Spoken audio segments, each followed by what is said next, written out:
Roundabouts and Firewood, a mental health approach for Irish guys. If I'm losing, at least I'm moving, and it's better than standing still. Delbert McClinton. Part 1, Father and Son.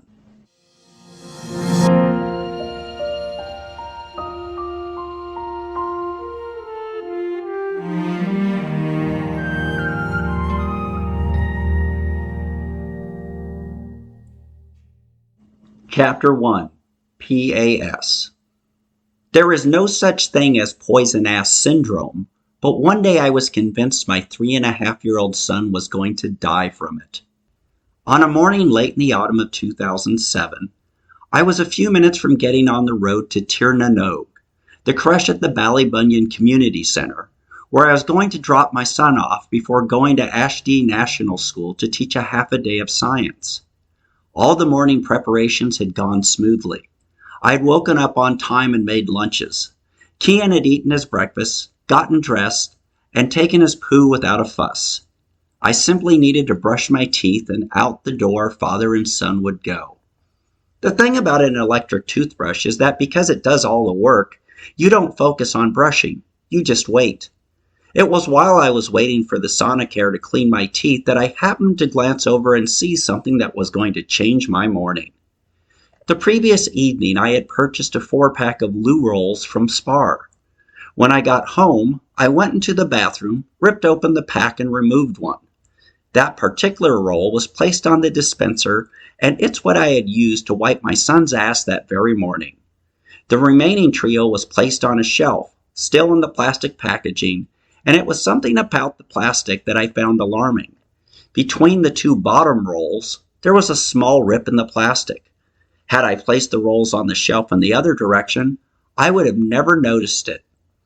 I put my toothbrush down and gave it a closer look, as I needed confirmation that I was seeing what I thought I was seeing. With my eyes inches away, I saw that the plastic had indeed been torn. There was a slit about a half a centimeter long. Once this unwanted news could not be disputed, it was time to panic, and panic I did. Thoughts raced through my mind in search of an explanation, and in fewer than 30 seconds I recognized what had to be true. Someone had gone into Spar, stuck a needle through the plastic, and proceeded to inject poison into the toilet roll. Now it was only a matter of time before someone bought the 4-pack, wiped, and deposited poison into his rectum. That much was obvious. After reasoning through this, I became enraged at myself for being so stupid, so irresponsible. When I had made the purchase, I was hungry and in a hurry. Sure, I had examined the packaging. I always did. But I had scanned it so quickly, I had missed it. My lack of thoroughness had put my son at risk. Risk of what? Poison-ass syndrome, better known as P.A.S. Now I had to think through my options. Option 1 was to take Cian to the hospital. The only problem was that if I took him to the hospital, it was unlikely they'd know what kind of poison had been injected into the toilet paper, unless this had been happening all over Kerry and there were hundreds of cases of P.A.S. That seemed unlikely, as I would have heard about it on the radio. That is, I thought, unless Kerry General Hospital didn't want to create a panic by informing the local news organizations that there was the very real possibility of an ass poisoning epidemic. Back and forth these points and counterpoints went through my head until I considered the possibility that even if there was a treatment, the side effects could be worse than the poison, and since I didn't know for certain that Cian had indeed been poisoned, I couldn't end up poisoning him with an antidote for a poison that he'd never been exposed to in the first place. Forget the hospital, that place was too dangerous. The second option was to stay home and make sure Cian had plenty of fluids while the poison roamed from his rectum to the rest of his body and see if he could fight it off. I could scan the internet in search of answers. Sure, there were a lot of quacks on the internet dispensing advice, but all I needed to do was match Cian's symptoms with some other parent in the world whose child had contracted P.A.S. via bad toilet paper and hope there was a home remedy. As I was thinking this, I made a pledge to myself that if the home remedy worked, I would reach out to that parent and together we would start a movement. Parents Against Poison Ass. I wanted other parents to know that they weren't alone. I made the decision to stay home. The first order of business was to get rid of all the toilet paper. In one corner of the bedroom, under a pile of dirty clothes, I located my box of vinyl gloves and slipped 2 onto each hand. First, I took the roll off the dispenser and then I grabbed the other 3 off the shelf. Keeping the hazardous materials away from my body, I walked out into the hall, through the kitchen, into the back room with the washing machine, where I arrived at the back door. I had made the mistake of not opening it before I had grabbed the loo rolls. Now, if I touched it, I could end up contaminating the handle. I needed help. "Kian, come here now," I yelled. Kian, with the Power Ranger toy in his hand, walked in and looked at his father, who with 2 gloves on each hand was holding the toilet paper like it was a bomb about to explode. He smiled and asked, "What are you doing with that, Dad?" "Just open the door, please. Just do it and I'll buy you a treat." As he had been bribed to do, my son opened it. I ran out and lifted the bin lid. I got rid of the toilet rolls and then took off my gloves and threw them away as well. When I turned around, Kian was still standing in the doorway.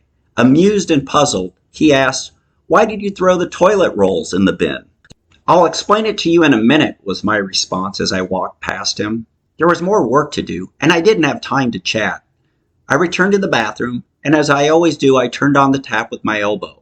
For about 30 seconds, I let the water splash on my hands to dilute any poison that could have gotten on them. Then I began a series of washes and rinses. While I did this, I began to consider the possibility of taking Kian to the creche and going to work. Running outside and doing something had broken the initial fever of anxiety, and now I was able to think a little more clearly. Yes, the integrity of the packaging had been compromised, and undoubtedly someone had administered a dose of something into one of the rolls.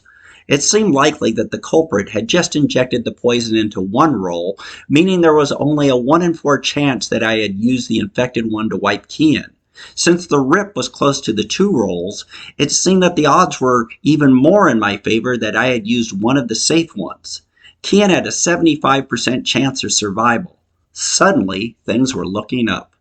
As I dried my hands, Kian came into the room kicking a soccer ball.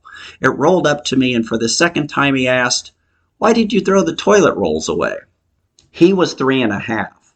Was he ready for the truth? At what time is a child ready to learn about his parents' mental problems? After the initial panic, after the irrational search for an explanation, after reasoning that although the danger was indeed real, but the probability of getting hurt by the danger was low, I finally came to the conclusion that once again, this was obsessive-compulsive disorder rearing its head. That was the truth. And nearing 9 in the morning, soon to be late, I wanted to tell him. It seemed as good as time as any. I was about to explain, the best I could, that something was going wrong in my head.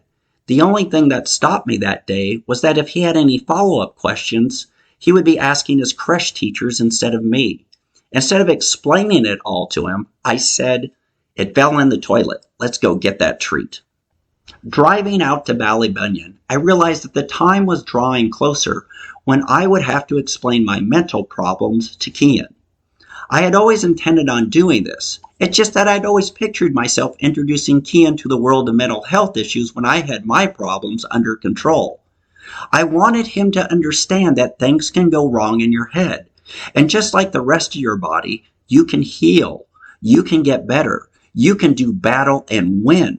I may very well have been able to do this had I not made the biggest mistake of my life 15 months before the P.A.S. crisis.